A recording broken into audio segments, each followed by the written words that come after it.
Bueno, el doctor Luis María Caterina, nuestro presidente de la Junta de Historia de Rosario, es abogado de la UCA, licenciado en Ciencias Políticas de la UNR y doctor en Derecho de la UCA. Dirige el Instituto de Historia de la Facultad de Derecho y Ciencias Sociales del Rosario de la Pontificia Universidad Católica Argentina desde 1997 a la fecha. Es presidente del Consejo de Investigación de dicha facultad, autor de la Liga Patriótica Argentina, un grupo de presión frente a las convulsiones sociales de la década del 20. Ha escrito artículos para diferentes revistas y, como ya dije antes, actualmente preside también la Junta de Historia. Su tema: Brigadas de la Liga Patriótica Argentina del Sur Santafesino, 1920-1930. Bueno, muchas gracias. El tema de la Liga Patriótica Argentina para mí es un tema viejo, digamos, porque fue mi tesis doctoral en la UBA. De todas maneras, son esos temas que a uno como que se le pegan como un abrojo y nunca termina de despegarse del todo, ¿no es cierto? Y entonces siempre uno lo tiene presente. Entonces lo he seguido trabajando porque tiene una serie de particularidades y al ser una institución nacional, en cada provincia, yo diría que cada pueblo por ahí tiene algunas características particulares. Creo que todos más o menos tenemos una idea de lo que era la Liga Patriótica Argentina, nacida en el fragor de las convulsiones de la Semana Trágica en 1919, se empieza formando en Buenos Aires.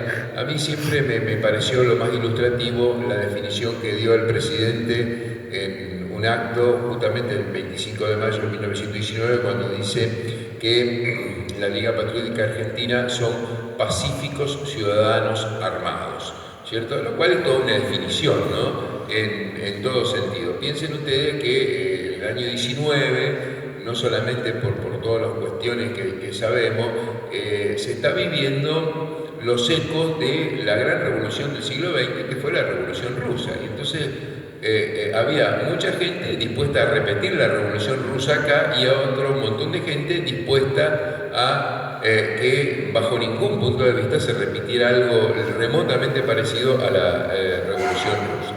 Lo cierto es que estos pacíficos ciudadanos armados, brevemente, hacen una actividad fundamentalmente, entienden que el gran problema de la Argentina es el mal inmigrante. Y subrayo esto porque no es los inmigrantes, sino los malos inmigrantes. Los malos inmigrantes, en la terminología de la Liga, eran los anarquistas, los socialistas, los que levantaban una bandera roja sobre la bandera argentina. Esto dicho muy sucintamente porque es un tema riquísimo que da pie a una serie de consideraciones. Lo cierto es que ¿qué pasa en la provincia de Santa Fe?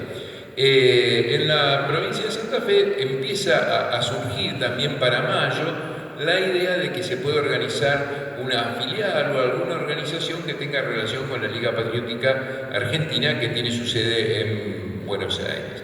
La primera organización se realiza a través o en la persona que centraliza un poco de Calixto Lazaga, y esto tiene que ver porque varios nombres que voy a decir tienen que ver con Casilda.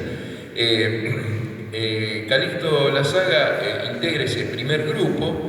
Hay dos militares que no son la mayoría, pero llaman la atención los otros nombres que están en ese primer grupo que no llega a conformar siquiera un grupo organizador, que va a ser, fíjense los nombres: Lisandro de la Torre, Juan Cepeda, Jorge Raúl Rodríguez, José Benjamín Ávalos, Antonio Caferata, Federico Valdés, o sea, una mezcla de gente de distintas procedencias políticas. ¿Y qué los convocaba? El miedo justamente general a que pudiera repetirse una experiencia como la revolucionaria, no solamente de la Semana Trágica, que era lo inmediato, sino una experiencia más general, que era lo que había ocurrido en Europa y en Rusia. Hay un poquito fuera de tema, pero para ubicarnos en el contexto, hay un titular de La Nación que del año 19 que dice: media Europa en poder de los bolcheviquis. Ustedes piensen que el 19 es el año de los espartaquistas alemanes, el año de todas las convulsiones que parecía que la revolución rusa se extendía por toda Europa.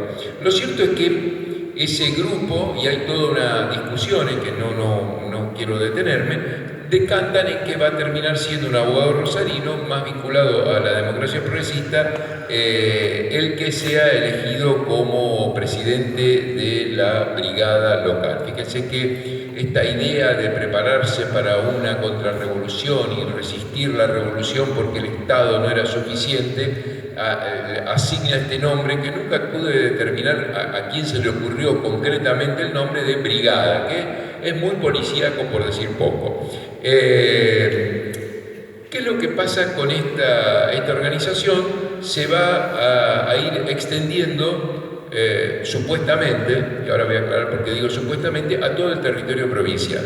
¿Y qué actuación va a tener? Bueno, acá tenemos un primer problema que conocemos todos los historiadores, que no tenemos muchos archivos. Ha desaparecido el archivo de la Liga y probablemente en más de una localidad pueda haber algún folleto de la Liga o inclusive algún acta de alguna reunión. Pero algo se puede reconstruir sobre todo por la prensa. La Nación tenía una particular devoción por la Liga Patriótica durante toda la década del 20 y recolectaba una serie de información sobre la Liga Patriótica con las prevenciones que esto puede tener, y también, por ejemplo, el diario La Capital, de acá de Rosario, algunas menciones del diario El Litoral. De las publicaciones más importantes que tiene la Liga, que son los congresos de la Liga Patriótica Argentina, hice un listado de todas las localidades de la provincia de Santa Fe que tienen brigadas de la Liga Patriótica Argentina. Son 28 en total, las enumero brevemente: Rosario, Vigat, Correa, Camilo Aldao, Casilda, Felicia, Firmán, Hugues, Irigoyen, Iriondo, Las Rosas, Montes de Oca, Nelson, Pavón Arriba, Rafaela, Reconquista, San Genaro, San Lorenzo, Santa Fe, Cerodino, Teodolina, Venado Tuerto, Villa Constitución, Villa Villermina, Villa Gonargal, Villa Ángel. En total, en Rosario también hay varias brigadas. Por ejemplo, aparecen figurando, aparte de la brigada de Rosario, una brigada de estudiantes, una brigada ferroviaria, otra brigada mutualista de empleados públicos. La Liga Patriótica Argentina se caracterizó siempre porque tuvo un exquisito manejo de la propaganda y la publicidad, así que hay muchas cosas que no terminamos de saber si son reales, las inventaban los enemigos por alguna razón, pero lo cierto es que aparecen todas estas cuestiones y uno nunca sabe dónde empezaron, o sabe dónde empezaron, pero no hasta cuándo duraron. Por ejemplo, la Brigada Ferroviaria de Rosario podemos atribuir que estuvo constituida por empleados jerárquicos de los ferrocarriles, la de estudiantes por estudiantes opuestos al reformismo, y la Brigada Mutualista de Empleados Públicos fue un intento que era común a nivel nacional de la Liga de crear sucedáneos de sindicatos que le respondieran, ¿no? O grupos de lo que ellos llamaban, y lo mismo otra institución paralela, la Asociación del Trabajo, grupos de trabajadores libres, o sea, trabajadores que no estaban sindicalizados o no respondían a los lineamientos del sindicalismo, de la época, de cualquier orientación que fuera. ¿Cuáles son las actividades que van a tener estas brigadas? Bueno, eso es uno de los temas más difíciles para determinar cuánta actividad tuvieron. Si tenemos en cuenta la prensa anarquista y socialista, concretamente la protesta o la vanguardia, aparece como que muchas de estas brigadas, sobre todo en las localidades pequeñas, tenían una activa vigilancia sobre los sindicatos y persecución de los mismos sindicatos. En concreto, estos grupos funcionaban como grupos parapoliciales y en algunos casos yo tengo alguna duda si realmente llegaban a ser brigadas de la Liga Patriótica o algunos grupos de vecinos o de chacareros cubrían su actividad antiobrera o antisindical con ese paraguas que le daba el cierto prestigio de la Liga Patriótica Argentina.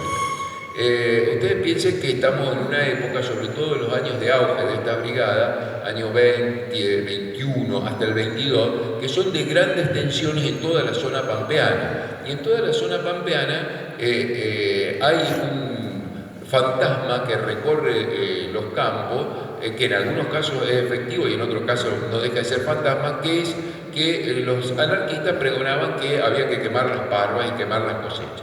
Entonces, en esa duda, digamos, había mucha gente que podía verse inclinada a apoyar una propuesta como la Liga Patriótica o disfrazarse de liguistas, como, digamos, al estilo del Ku Klux Klan, ¿no es cierto?, para prever de eventuales violencias. Entonces, en ese juego hay algunas publicaciones anarquistas que critican duramente a la Liga, que siempre anda armada, y tenemos dudas de cuán organizada estaba la Liga, o si eran simplemente grupos de vecinos que de alguna manera, como les decía antes, se disfrazaban de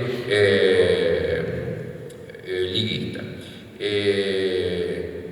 Esto es muy particular porque, por ejemplo, hay una declaración que recoge la capital de la brigada acá de Rosario que dice que con las convulsiones que hay que resistir con las armas en la mano. Y Juan Álvarez dice, años después, dice, bueno, ya la gente no estaba acostumbrada a cargar armas en forma permanente y entonces no defendía suficientemente de las posibles acometidas, o no estaba en condiciones de defenderse suficientemente de las acometidas de la subversión. Si leemos los diarios anarquistas, en algunos casos eran bastante truculentas las persecuciones. ¿Qué otras brigadas hemos podido detectar que hubiera actividad? Por ejemplo, en Coronda se organizó una brigada de trabajadores libres. Esto suponemos que es un grupo de trabajadores, probablemente de trabajadores de baja cualificación, y estos trabajadores de baja cualificación se pretendía no sindicalizarlo, que se apartaran de la sindicalización local. En Carlos Pellegrini es bastante curioso porque la Liga Patriótica, la Junta Central, envía a un general, Eduardo Olivera Escola, que no le he recolectado mayores datos, a organizar una brigada. Y en el año 20 dice que han hecho eficaces batidas, y con lo cual han evitado la actividad de los malos sindicalistas. La Liga siempre va a decir que está en contra de los malos sindicalistas. Los malos sindicalistas son todos, ¿no es cierto? Y los trabajadores libres son los trabajadores buenos que respetan la autoridad. Al año siguiente, muy así escuetamente, pero muy descarnadamente, dice que hay que organizar la policía particular. Piensen ustedes que estamos hablando de grupos de gente que están desconformes de la actividad del gobierno nacional radical y de los gobiernos nacionales que le tienen miedo de que sea débil, ¿no es cierto? O sea, la gran preocupación de ellos es la debilidad de los gobiernos, que no haya fuerza, que no, diríamos con un término más actual, que no empoderen ni al ejército, ni a las Fuerzas Armadas en general, ni a la policía, y entonces, bueno, ellos son los que tienen que autodefenderse. Por eso viene a cuento lo de Pacíficos Ciudadanos Armados. Bueno, esto obviamente que suscitó críticas bastante duras en algunos casos, ¿no?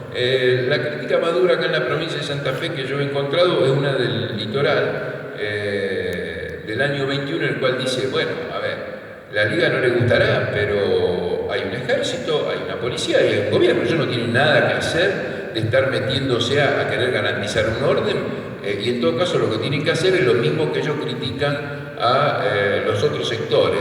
Lo que tienen que hacer es peticionar a las autoridades que cumplan con la ley si les parece que no la están cumpliendo. Daría la impresión que las actividades de la Liga, en todo caso, tuvieron bastante circunscriptas a algunas localidades. Bueno, les hago una exhortación porque probablemente más de uno, casi diría accidentalmente, a lo mejor en algún archivo encuentre alguna documentación de la Liga. Hubo una permanente participación en los congresos de la Liga. Acá también tenemos otra duda porque algunos hay dos nombres, en otros uno solo, que podía haber dos representantes en cada congreso, pero una de las particularidades es que podían ser representarse por gente de Buenos Aires. Con lo cual, por ejemplo, tenemos algunas dudas de algunos nombres que no conocemos, ¿cierto? Luciano Molina, descartamos que siempre aparece como representante de Santa Fe, entonces no tenemos duda de que debe ser el Luciano Molina que todos nos imaginamos. En otros casos, en algún caso aparece Calixto Lazaga, pero en otros casos alguna gente que entendemos que puede tener, porque son propietarios de colonia o personas que han organizado las colonias. En otros casos, por ejemplo, en Las Rosas encontramos que se han agregado en los congresos sociedades vinculadas. Por ejemplo, en Las Rosas la Sociedad Autónoma de Obreros Estibadores, que sería un caso también de trabajadores entre comillas libres, y en otro la Sociedad de Tiro Federal de Las Rosas.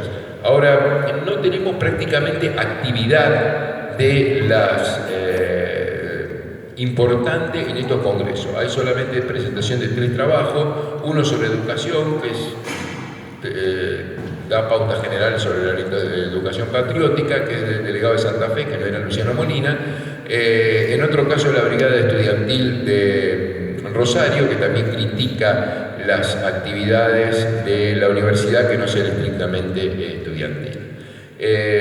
Tienen actividad estas brigadas durante toda la década, por lo menos por lo que podemos registrar, durante toda la década del 20, pero no podemos saber bien cuál fue el nivel de la actividad y cuándo desaparecen definitivamente, pero suponemos que se fueron desapareciendo sobre el final de la década, y ahí les dejo librado a su imaginación dónde terminó esa gente que ya motivó para otras especulaciones. Muchas gracias.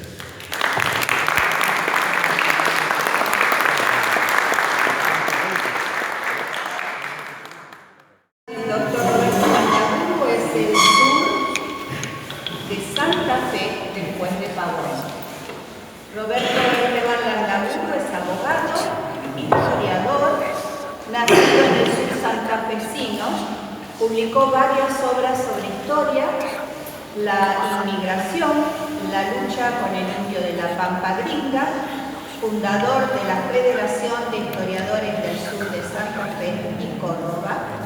Obviamente que esto es todo abreviado, por supuesto, de todos los integrantes de esta jornada, por razones de tiempo. Ante todo, agradecemos al doctor Caterina y en su nombre a toda la Junta de Historia la gentileza con que nos han recibido, nos han invitado.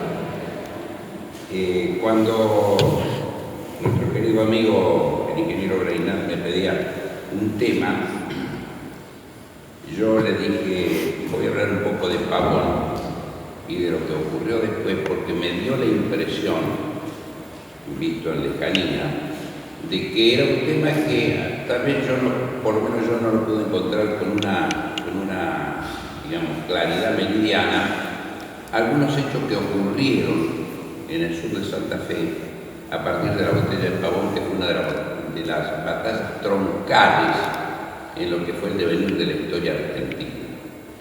Y permítanme que yo les cuente a ustedes una anécdota, no, sería una cosa que me ocurre de chico.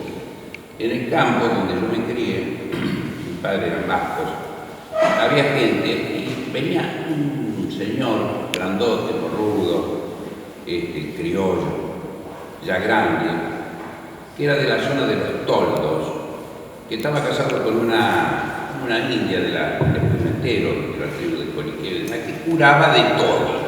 ¿Se acuerdan que antes los chicos lo mandaban a curar de esto, de aquello? Curaba toda la paisana, excelente.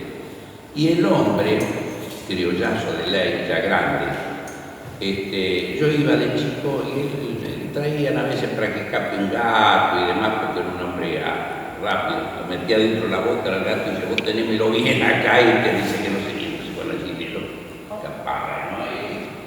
Y él hablaba, que era uno de esos criollos habladores, dice, acá dice, este gato es de fulano de tal, un apellido Ini, pongan ustedes el nombre italiano. Dice, estos no, los que han venido ahora acá no, pero los italianos que vinieron antes, que trajeron los porteños, venían de la demás, ellos hacían tropelías a lo loco, eran mafiosos, cuando se descuidaban al criollo le metían una puñalada para atrás y lo dejaban ir. Eso lo contaba mi abuelo. Y a mí me quedó eso. No, dice, no, esto de acá no, lo que vinieron a trabajar, no, era lo otro, dice, lo que habían traído los porteños. Y una cosa parecida me relató después otro paisano, ya grande, don Ambrosio Peralta, y eso me quedó dando vueltas. Cuando yo terminaba de escribir Crónica de Fronteras con varias partes militares. Sí, colocar el micrófono ahora. A lo mejor no escucharon bien empiezo de nuevo, No. Le decía que cuando comienzo a escribir Crónica de Frontera, veo algunas reflexiones que hablan de la participación de italianos en el ejército de Mitre y en la batalla de Pavón, que fue una batalla decisiva. ¿Y qué hicieron esos italianos, que eran todos mercenarios, que había traído Mitre a través de Hilario Alcazuni y de Calvari, que los tenían destinados en Génova? Trajeron cientos de italianos pagos, y muy bien pagos, para combatir a las órdenes de Mitre, y formaron después las legiones militares, algunas de las cuales tuvieron una participación activísima después de Pavón, en la llamada masacre de Cañada de Gómez. Ustedes saben que el fin de lo que se llamó la Confederación Argentina fue Pavón, o comenzó con Pavón, y Pavón estaba en Santa Fe. Y la masacre de Cañada de Gómez ocurrió en la provincia de Santa Fe.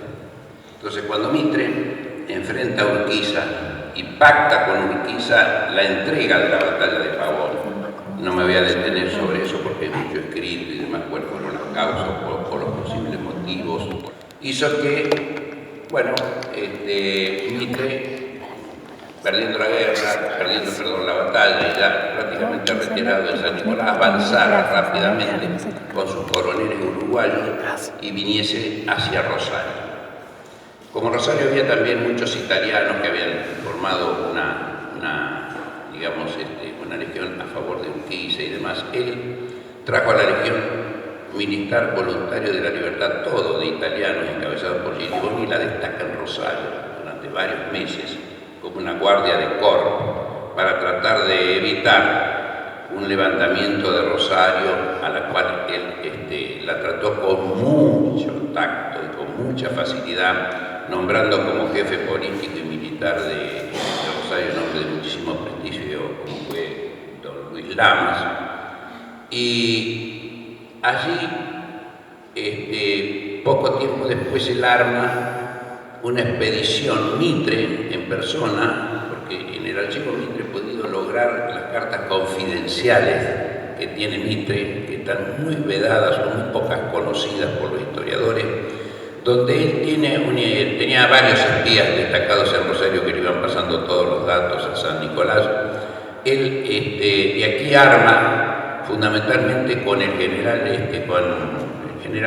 uruguayo, que fue Venancio Flores, y toda una trupe de coroneles uruguayos, arma de aquí el exterminio y decide el exterminio de todos los movimientos insurreccionales del interior, tratando de darle el toque final a la Confederación Argentina e instaurar lo que se llamó la Organización Nacional, que, como ustedes saben, perdura aún hasta nuestros días en esta especie de, voy a emplear un término, en esta especie de cambalache de establecer un unitarismo teñido de un federalismo que nos rige hasta en la actualidad. Es un camino largo. Pero lo que no se dice es que fue Santa Fe el iniciador de esta política por Mitre, y que él de entrada toma la decisión de hacerlo a sangre y fuego, y se vale de su coronel uruguayo y de su legión militar para que en Cañada de Gómez se produzca lo que se llamó por la historia, porque le digo que hay dos formas a veces de mentir o de ocultar la historia. Una es tergiversarla y otra es ignorarla. Se ignora de que no hubo batalla, de que no hubo combate, que directamente Mitre, en conocimiento de eso, mandó a Flores con una fuertísima división de caballería e infantes plenamente entrenados junto con la Legión Militar y Ambrosio Sandes, los mandó persiguiendo al resto de la caballería federal o confederada que estaba todavía esperando que Mitre, ignorando que Mitre ya había entregado la batalla y ya estaba refugiado en Paraná. Hubo una semana muy trágica en Rosario, porque cuando Mitre se retira, pasa por Rosario y se embarca con toda su tropa para Entre Ríos, y las tropas de Mitre estaban prácticamente destruidas en Nicolás. Hubo un periodo de tiempo que Rosario quedó desguarnecido, a punto tal que los militares que estaban en el buque de la Armada inglesa Oberón desembarcaron, recibieron a muchas familias arriba del barco y desembarcaron a cubrir que no saltearan o asaltaran la aduana, donde había muchos elementos que pertenecían a firmas inglesas que estaban allí concesionadas. De más está decirle que la guerra de Buenos Aires con la Confederación, hago una pequeña digresión, tuvo un sentido netamente económico. La rancia avidez porteña no soportaba que la Confederación hubiese declarado a Rosario puerto por excelencia y que estableciese una diferencia en los cánones de entrada de la mercadería inferior que desembarcaran en Buenos Aires. Buenos Aires no podía vivir sin las rentas que tenía o le daba la aduana de Buenos Aires. Era muy difícil soportar eso y entonces no toleró esa circunstancia. Y Mitre, si no llegaba a algún pacto, primero con Derqui, que lo intentó, y después con Urquiza, que lo logró de forma reservada, ya tenía pensado a través de varios de sus asesores de establecer un Estado independiente en Buenos Aires similar a lo que había ocurrido en Uruguay. Esto lo digo porque a lo mejor no es suficientemente conocido, pero prosigo con esto. Cuando agarran fundamentalmente una fuerte división de caballería porteña que había sobrevivido y que habían huido, digamos, al Carcarañá, esperando el auxilio de Urquiza, que obviamente no llegaría nunca, junto con el general Virasoro. Allí son sorprendidos por Venancio Flores, le vuelvo a repetir, y todo su staff de uruguayo, y la Legión Militar y otra gente, y son pasados a degüello en el mismo día cerca o más de 300 soldados de Buenos Aires que son degollados sintomáticamente. Esto llevó a que incluso el ministro de Guerra, Jerry Oves, mandara una carta a varios diciendo que estas cosas que han pasado más vale que no se repitan en el interior. A partir de allí, las fuerzas prosiguieron con Rivas, con Arredondo, con Ambrosio Sandes al interior, y después no me voy a detener a decir qué había pasado o qué pasó con la gente de San Juan o con la gente del Chacho y demás, que, como ustedes saben, sufrieron en forma más o menos parecida esa circunstancia, que termina con, creo, 10.000, aunque Felipe Varela habla de mucho más personas que son asesinadas, y de esa manera se impone en un rápido accionar de 2 años la organización nacional. Mitre fue elegido presidente y les quiero anticipar que en ese periodo de la batalla de Pavón, 1861, y le estoy hablando de 1862, bueno, Rosario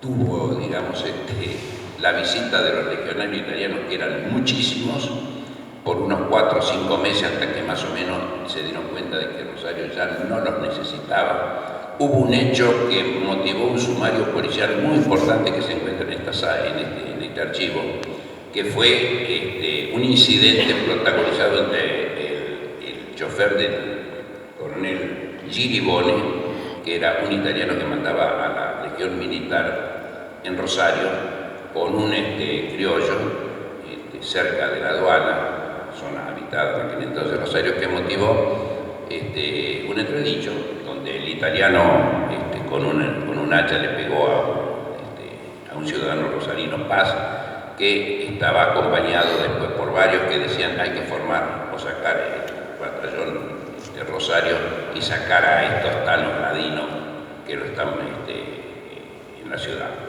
Obviamente los tanos vestían unos uniformes muy coloridos, hacían la pizza, andaban con los organitos, y quien lo comandaba, Giribone, era fundamentalmente, más que un comandante militar, era un excelente músico militar que compuso la canción El Tano. Bueno, en 3 o 4 meses, con este incidente de por medio, hace que Mitre decida el retiro definitivo de la Legión Voluntaria hacia Buenos Aires. Todo esto, les vuelvo a repetir, eran italianos que eran traídos desde Génova con un muy buen contrato por 3 años, y quien se encargó por parte de Mitre de traer a estos italianos fue nada menos que Hilario Ascasubi. Fíjense ustedes la paradoja del destino, que Hilario Ascasubi fue después el poeta de los gauchos o de los gauchescos.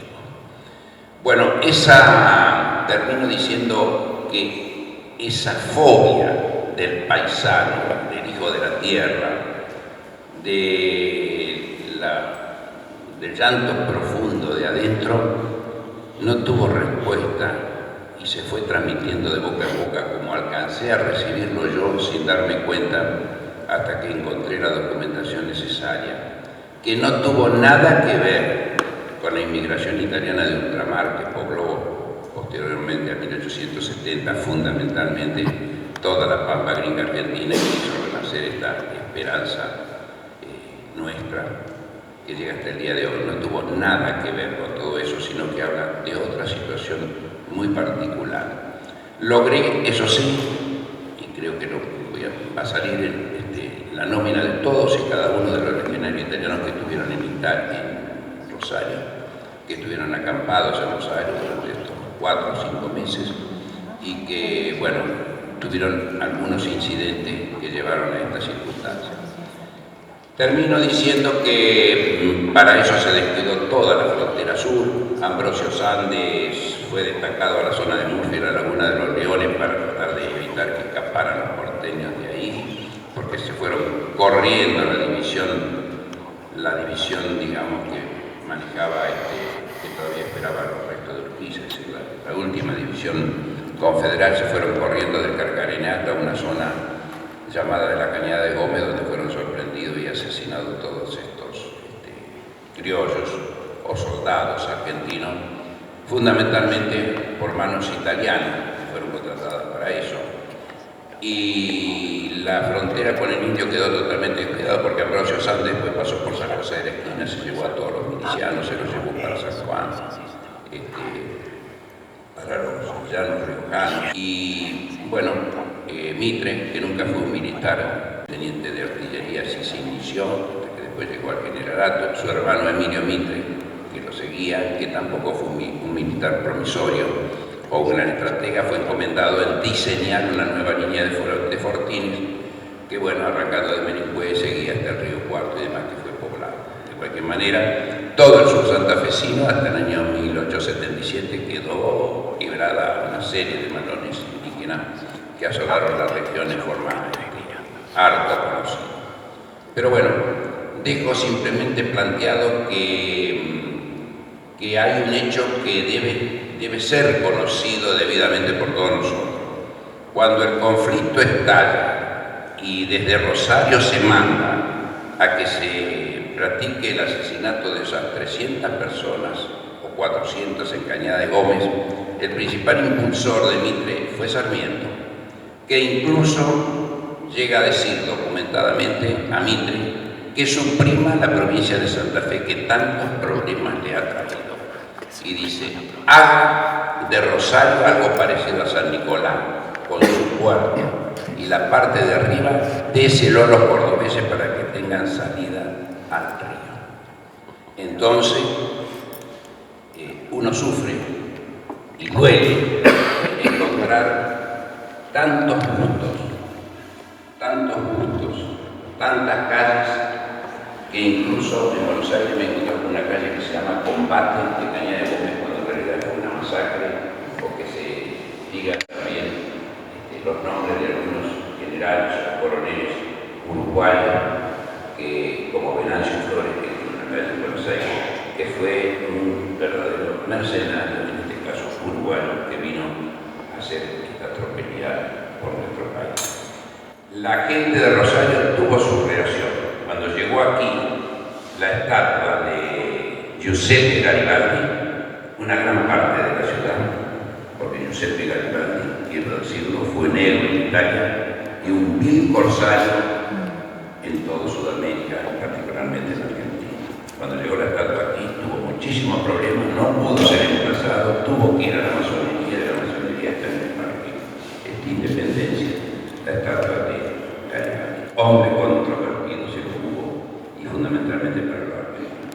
En fin, han invitado al doctor sobre Santa Fe, que vale la pena conocerlo porque son las cosas gratas que uno encuentra cuando busca y ve de estas temas. Así que le agradezco la atención.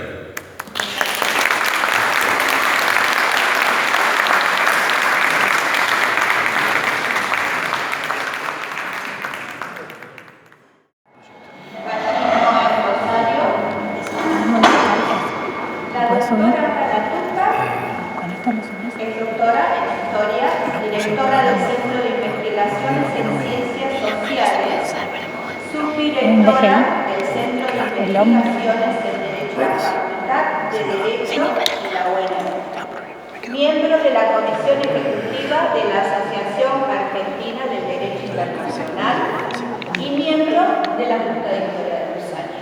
Muchas gracias. Buenos días a todos, bienvenidos a Salud. Voy a hablar de atención, pero hace rato que me pregunto si hay fascismo en Rosario.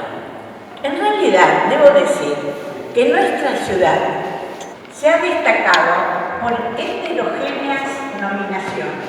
Chicago, Argentina, la Barcelona, Argentina, capital de los helados artesanales, y llegamos a la cuna del rock de los argentinos. Pero todavía no se la ha designado como ciudad del fascismo. Entonces me pregunté, voy a aprovechar esta oportunidad que me da para ustedes para ver si realmente merece ese título. En base, usando como fuente la revista italiana dirigida por Ronaldo Pellico, acá en Rosario, y que apareció de 1925 a 1941 más o menos, y que descubrí en la gran biblioteca de don Vladimir Michelevich, que amablemente me lo regaló toda la colección. En realidad, en 1926, cuando Mussolini era primer ministro, ya aquí en Rosario se había inaugurado el fascio italiano bajo el doctor Guido Lincioni para divulgar las esencias del régimen a través de un periódico que resumía un poco el sentir de lucha, disciplina. Ay, no sé, puedo seguir así. Bien. En la década de los años 30, crecerá el entusiasmo fascista y nuevas agrupaciones de la ideología tendrán un espacio significativo extendido en ciudades, pueblos y comunas de la provincia de Santa Fe, al punto que ya teníamos 21 instituciones. La revista italiana, si bien fue de breve duración, sus páginas transmitieron el fervor de su ideología, el entusiasmo de la defensa del grande imperio italiano y su desazón cuando comienza a apagarse la esperanza fascista. El enfrentamiento con los periódicos, sobre todo con uno de ellos, Tribuna, fue constante. El director Pellico se lamentaba y decía que fue formado y fue fundado por italianos y con personal en su mayoría hijos de italianos. Las diarias recomendaciones dirigidas a la colectividad expresaban: no se hagan engañar por la tremenda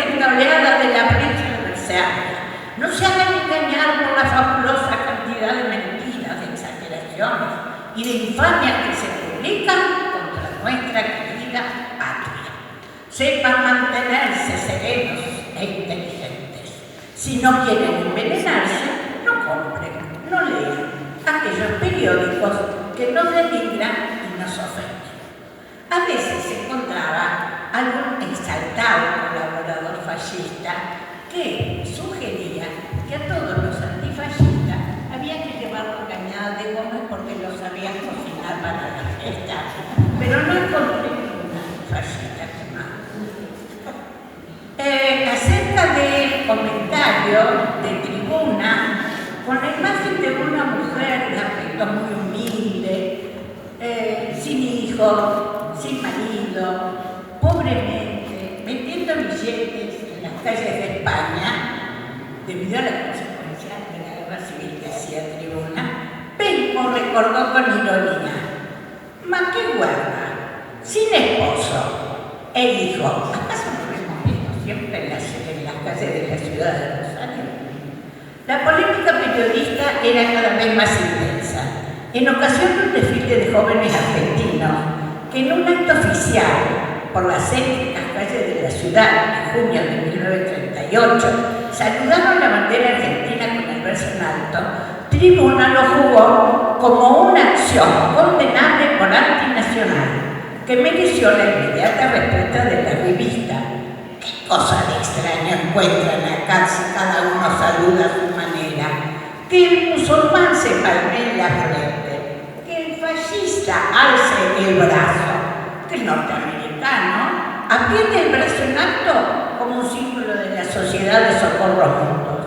¿Qué relación esto tiene con la conquista silenciosa del país, como declaran algunos periódicos? Además, si ocurre un conflicto en Australia, en España, o se trata de un problema sentimental en Inglaterra, ¿se acuerdan cuando Eduardo se iba a casar con una que en ese caso? Nosotros, ¿a quiénes le echan la culpa? ¿A quién? A Mussolini. Las recomendaciones a la colectividad, que parece que era un poco indiferente, era muy seguido. Existen tantos hijos de nuestras gentes indiferentes e insensibles, y de tantos italianos que después de pocos años de Argentina han perdido el rostro de la madre patria y hasta el uso de la lengua. Ante la realidad de tantos negocios italianos de todos los rubros, Penco se lamentaba. ¿Qué necesidad hay de comprar productos en el local de un turco, o en la roticería de un ruso, o en la confitería de un japonés? Bueno, esto ya es un ámbito. En lugares destacados, renueva el contenido de una circular que precisa las instrucciones acerca de uso obligatorio de la camisa negra en actos oficiales y en toda ocasión que se la solicite. Y entonces se queja de que hay muchísimos italianos que no tienen la indumentaria, pero a precios módicos la puedan encontrar en el fashion italiano. Asimismo, anuncian que acaba de llegar en Italia los distintivos. Todos los asociados deben llevar el distintivo porque es un orgullo de la pertenencia a la institución fascista al precio de 50 centavos.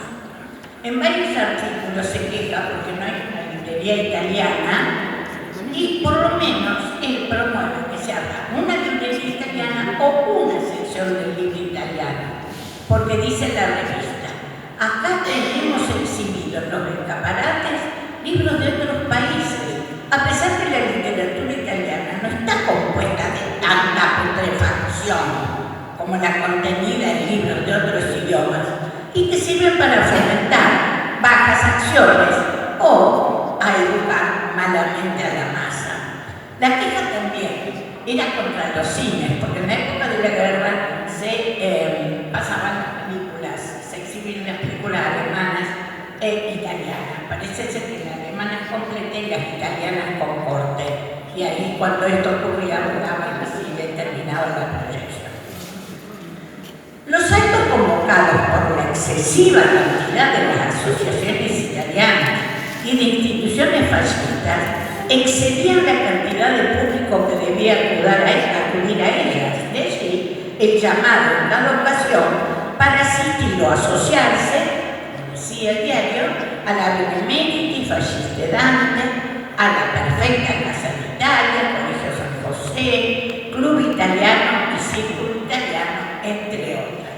Ahora, respecto de esta última asociación en Círculo, que estaba formado por gente de una posición económica muy alta y de empresarios, casi todos los días sacaba una noticia invitando a la colectividad italiana a asociarse, porque es mentira, decía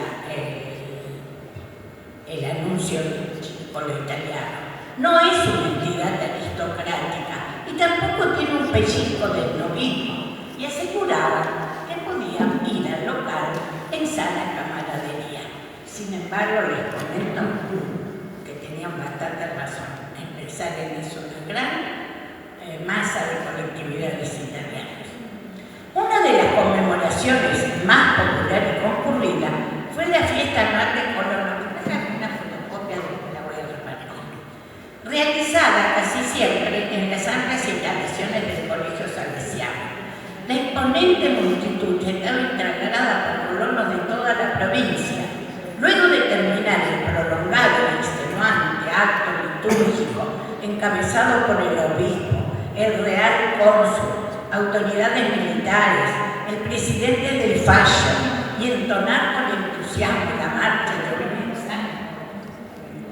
de Mussolini, el público, que desde muy temprana hora había rebasado con creces las expectativas de los organizadores, estaba cada vez más inquieto y malhumorado. Es que, señores, ya entrada la tarde y del almuerzo no se veía ninguna noticia. El editorial, entonces, de octubre de 1940, relató la situación expresando que era ya tempo di mettere carbone en la máquina. Había que llenar la pancita. Una breve conclusión. Creo que el suceso fascismo en las décadas de 1920 y 1930 se debe a factores heterogéneos. En primer lugar, no hay duda que el éxito obtenido por Benito Mussolini en cuanto al orden y la prosperidad, en principio, fue aceptado por muchas naciones y sobre todo por los italianos, que orgullosos se sentían del éxito de la madre patria, pero que no necesariamente implicaba aceptación del régimen. Hemos podido apreciar en muchas páginas de la revista la invocación hacia la patria. El inmigrante se sintió eufórico y satisfecho de pertenecer a la madre patria exitosa. Si se manifestaron en el seno de las entidades fascistas la adhesión y el entusiasmo, fue evidente, como se ha mencionado, que esto fue capilar. Se implantó el fascismo con los oropeles y la diagramación ordenada desde la península. Se crearon numerosas instituciones que funcionaron con resultados muy disparejos. Se festejaron reverencialmente los abundantes fastos organizados. Sin embargo, todo quedaba en la escenografía coyuntural pura y simple. Los integrantes de los pródigos organismos ad hoc eran los mismos.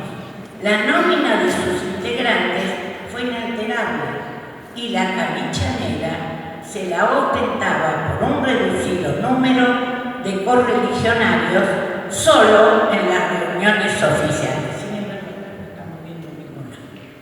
El inmigrante llegó a su naciente residencia llevado por la esperanza de una nueva vida, la que debía desarrollar con el mayor respeto para no ser erradicada. Captó muy pronto que para insertarse en el amplio tejido social urbano debía cumplir con las modalidades y costumbres existentes. De allí el instrumento comunicacional, que fue la invención del cocoliche y la decisión de enviar a sus hijos a escuelas públicas para que no los rechazaran o se burlaran de ellos. La sociedad no se transformó, ni se mutaron las relaciones trabajosamente logradas con las autoridades argentinas o con el resto de las colectividades extranjeras. En este sentido, el italiano asumió su parcela de cumplimiento sin arriesgar imprudentemente la cuota de seguridad, conquistado trabajosamente en su nuevo hogar. Esta postura, altamente transaccionista de la idiosincrasia, proviene de la inmigración y se explica en el contexto de un pueblo que ha visto pasar a casi todos los dominadores de la tierra, con una mezcla de cierto relativismo y con una comprensiva espera. Señores, en síntesis, el fascismo es un hecho que sucedió en Europa, entre guerras, y que toda comparación con otras zonas extraeuropeas es imposible de hacerlo. ¿Por qué? Y justamente en base a la radical diferencia de los contextos históricos. Ya termino. Muy bien.